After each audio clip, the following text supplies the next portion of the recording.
Most people, they just share their highlight reel. They share the success stories and really sort of the exception cases that they've experienced. It makes them look really good. Well, I often share stories where things didn't quite work out. This is one of them. This is a story on how I lost 100K on Amazon affiliate marketing. I'm not gonna lie, it stings a little bit, but I think it's a useful story to tell. And we're gonna look at sort of the deeper things like risk management and how to deal with making really tough decisions that are potentially, huge amounts of money if you make the wrong decision. And you don't even know if there is a right decision at all anyway. My name is Doug Cunnington. I'm the founder of Niche Site Project. I talk about Amazon affiliate marketing and internet marketing in general and project management because I'm a project management professional. All right, let's get into this 100K loss story.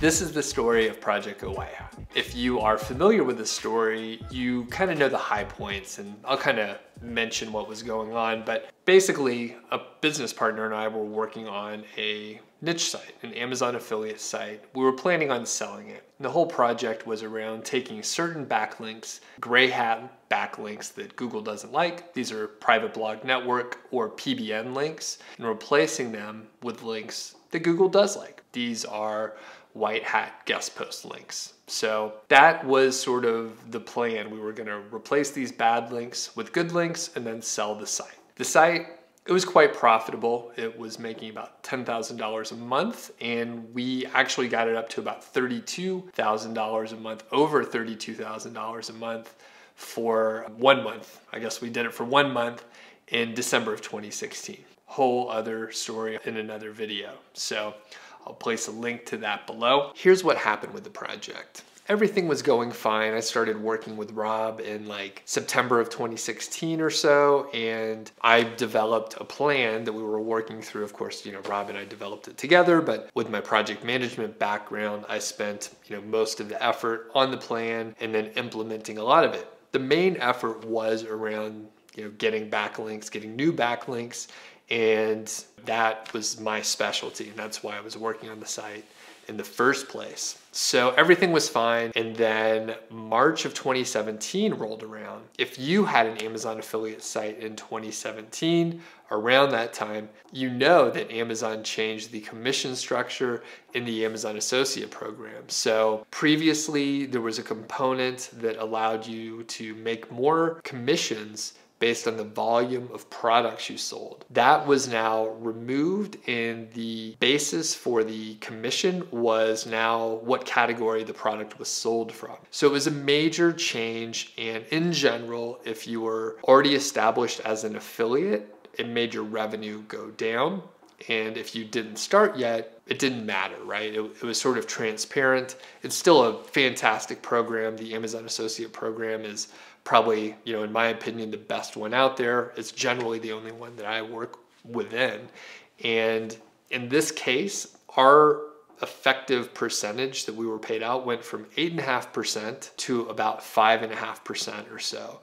So that means our revenue went down by 35% overnight. It was very dramatic and very sad.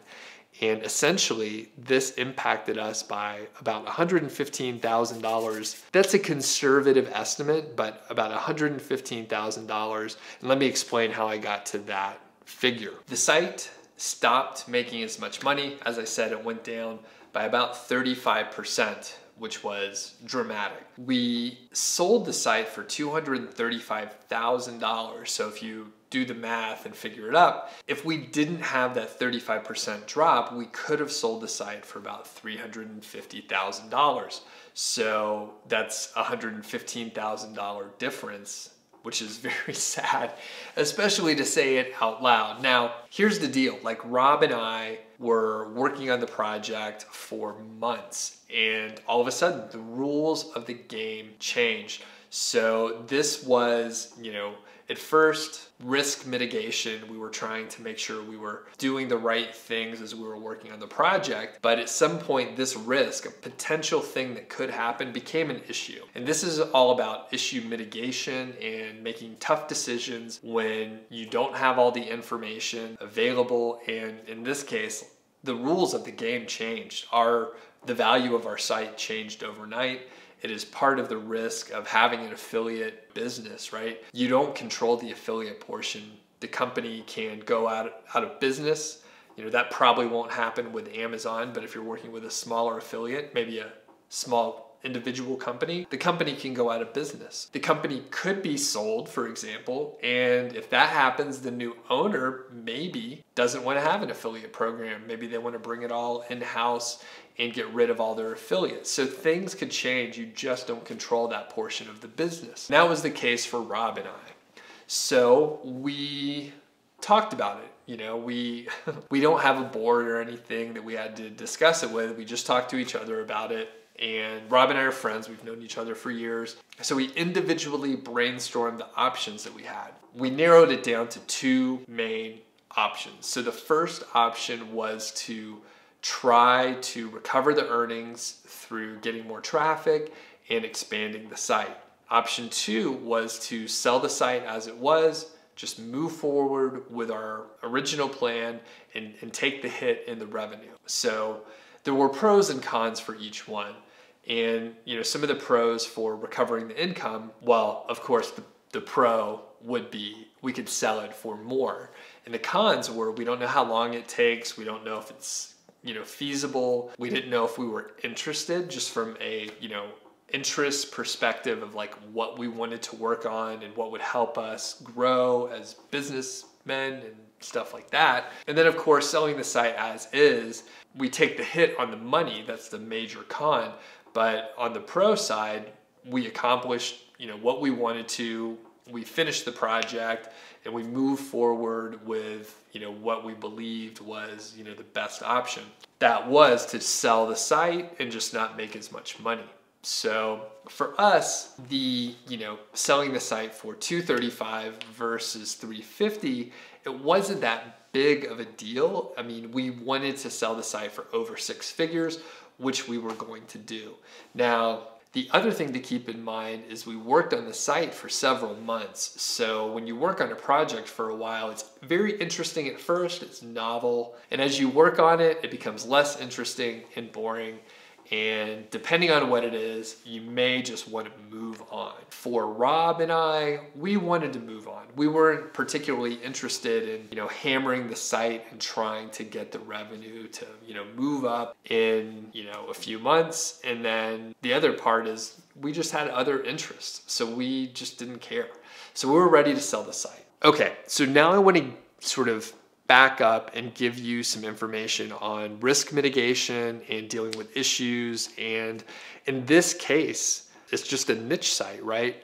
But the value is quite high, and the consequences of a decision or an issue arising, it was quite high. So in this case, over 6 figures. Couple things to keep in mind. Number one, don't panic. People that are panicked are usually not making great decisions, and you should just be calm. You should probably try to remove emotion as much as you can. And especially with this business perspective, it should be easy. I mean, you're making a business decision. You're not trying to do something else where emotion and other things should come into play. Now, you can't completely suppress it. It's probably not advisable to completely suppress your emotions, but when you're looking at a business decision, treat it as a business decision. We probably can relate to like buying a new car or something, and the salesperson has the tools and the information to potentially manipulate you and get you to make an emotional decision, so their commissions will be higher. So you want to remove those sort of things from it. So limit your emotional sort of input for now.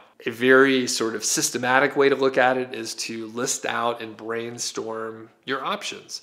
Even list out the crazy ones, because brainstorming is about getting ideas out of your head. Don't try to evaluate them before you write them down. Just brainstorm as much as you can. The reason why is you may get a nugget of wisdom in one of those crazy ideas that you have. Those crazy ideas could pan out to be not so crazy, especially if you can get like a little nugget of a good idea out of a crazy one and then pair it up with something more practical. So don't edit yourself until you get the ideas out of your head. And finally, the third thing is, once you try to limit your emotion and you're brainstorming ideas, you list the pros and cons, discuss it with your partner or whoever else you're working with.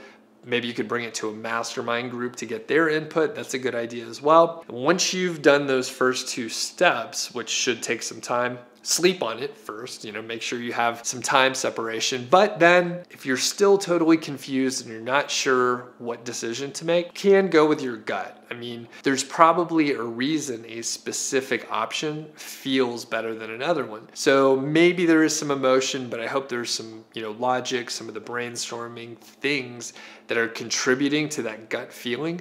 But you can go with your gut, and a lot of times your gut can be right. All right, the question of the day is, what would you do if you were in the same position as Rob and I?